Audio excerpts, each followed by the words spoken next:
कुरानी अरबी कोर्स तकरीबन ईद बाद से शुरू किया। मौलाना शेख अहमद साहब ने बेहतरीन अंदाज में हमें पढ़ाया। बहुत पहले तक यानी अभी तक के लोग ये समझते थे कुरान शरीफ को सिर्फ उलमाए किराम ही तर्जुमा कर सकते हैं, लेकिन इस कोर्स के ज़रिए अल्फाज और मानी का जो बयान किया जाता है, अल्फाज के जो मखसूस मानी है वो अगर हम याद कर लें तो कुरान शरीफ के तर्जुमे को हम आसानी से समझ सकते हैं और अपनी समझ के हिसाब से उसको तर्जुमा कर सकते हैं। इस कोर्स के ज़रिए हमें जो फ़ायदा हासिल हुआ, जैसे नमाज में सूरह फातिहा हम पढ़ते हैं, लेकिन हम बस सरसरी ऊपर उसको पढ़कर निकल जाते हैं। अब अल्हम्दुलिल्लाह रब्बिल आलमीन, अल्लाह ताला की तारीफ बयान की जा रही है जो सारे जहानों का रब है। हम सिर्फ इस दुनिया को ही समझते हैं कि ये दुनिया ही खली है, लेकिन अल्लाह ताला का सारे जहानों का रब है, तो जो सारा जहान है ये है क्या? अभी उसके बाद अल्लाह ताला फरमाते हैं रहमान रहीम, अल्लाह ताला अपनी सिफत बयान कर रहे हैं। मालिकी यौमिद्दीन, हम रोज़ाना नमाज पढ़ते हैं, लेकिन मालिकी यौमिद्दीन बदले के दिन का मालिक है, ये हमारे जहन में आता भी नहीं है कि बदले का दिन आने वाला है। हम सरसरी पढ़कर निकल जाते हैं। इसी तरह अत्तहियात में भी हम पढ़ते हैं अत्तहियातु लिल्लाहि वस्सलावातु वत्तय्यिबात। हमारी तमाम कौली इबादतें, तमाम माली इबादतें, तमाम बदनी इबादतें सिर्फ अल्लाह के लिए। लेकिन माली इबादतें जो है इसमें हम समझते हैं सिर्फ सदका, ज़कात और अतियात, इतने को ही हम समझते हैं। लेकिन ये जो माली इबादतें हैं, ये इसमें क्या क्या चीज़ आएगी? हलाल रिज़्क़ कमाना, हलाल रिज़्क़ के लिए जो मेहनत है, मुशक्क़त है, ये सब चीज़ें किस तरह हम इसको अल्लाह के लिए समझे। अल्लाह ताला, हम कहते हैं कि मोमिन की ज़िंदगी पूरी की पूरी इस्लाम की है, ईमान वाली ज़िंदगी है, हर काम में अजर व सवाब मिलता है। तो हमारे ज़हन में तो अजर व सवाब का आता ही नहीं है कोई काम करते वक्त। तो ये जो माली इबादतें हैं, हम हर 2 रकत पर कायदे में बैठते हैं, अत्तहियात पढ़ते हैं, जब हमारे दिमाग में ये बात आएगी कि मेरी कौली इबादतें, मेरी बदनी इबादतें, मेरी माली इबादतें सब अल्लाह के लिए, तो फिर हम हमारी ज़िंदगी में माली जो कोशिश है उसको हम हलाल तरीके से करने की कोशिश करेंगे। इसी तरह कुरान शरीफ में सुलेमान अलैहिस्सलाम का जिक्र है, सुलेमान अलैहिस्सलाम की बादशाहत का जिक्र है।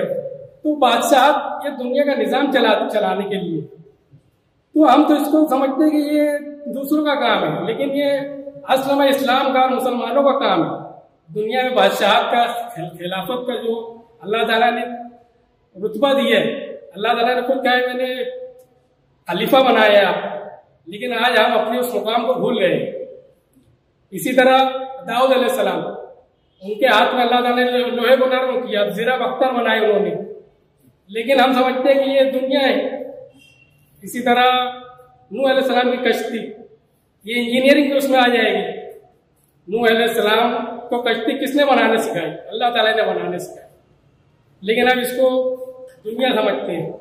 इसी तरह मूसा अलैहिस्सलाम का जो वाक़या है, पूरे माहौल जो है मौत का माहौल है, आदमी के खत्म होने का माहौल है, लेकिन अल्लाह ताला ने उस माहौल में उनको जिंदा रखकर बताया।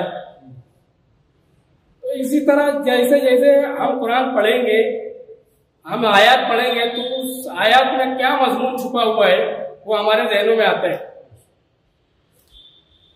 तो और जितनी मर्तबा पढ़ेंगे, हर वक्त तो अपने हालात के हिसाब से, हर शख्स अपने हालात के हिसाब से उसको समझेगा, उसका मानी मफहूम उसके जहन में आएगा, उसकी जिंदगी में सब सुधार आएगा। इसी तरह मोमिन की जो सिफात है, जब मोमिन की सिफात वाली आयत आती है तो अपने आप को टटोलते हैं कि ये चीज हमारे अंदर है कि नहीं है।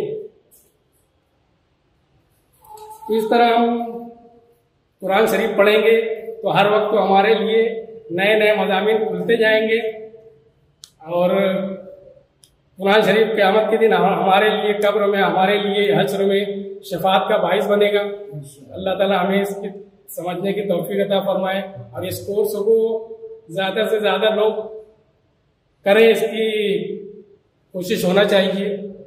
جزاک اللہ. أو يرينا ہم ضرور دکھائیں گے آپ کو الذي وہ جس کا وعدنا وہ ہم نے وعدہ کیا ان سے، فإنا بس بے شک ہم عليهم ان سب پر مقتدرون قدرت رکھنے والے ہیں. فاستمسك بس مضبوطی سے تھام لو بالذي اس چیز کو جو وحي وہی کی إليك آپ کی طرف، وحي إنك بے شک آپ على صراط مستقيم سیدھے راستے پر ہیں. وإنه اور بے شک وہ بے لذكر شک ذکر ہے نصيحة القرآن لك آپ کے لیے ولقومك اور آپ کی قوم کے لیے. وسوف اور ان قریب تسألون آپ سے پوچھا جائے گا. واسأل اور آپ پوچھو من ان سے جس کو مثلا کی مفعول جس کو آپ پوچھو اس سے جس کو واسأل پوچھو من اس سے جس کو ارسلنا ہم نے بھیجا قبل آپ سے پہلے رسولنا اپنے رسولوں میں سے. کیا جعلنا ہم نے بنایا من دون الرحمن رحمان کے علاوہ آلهة معبود يعبدون جن کی عبادت کی جائے.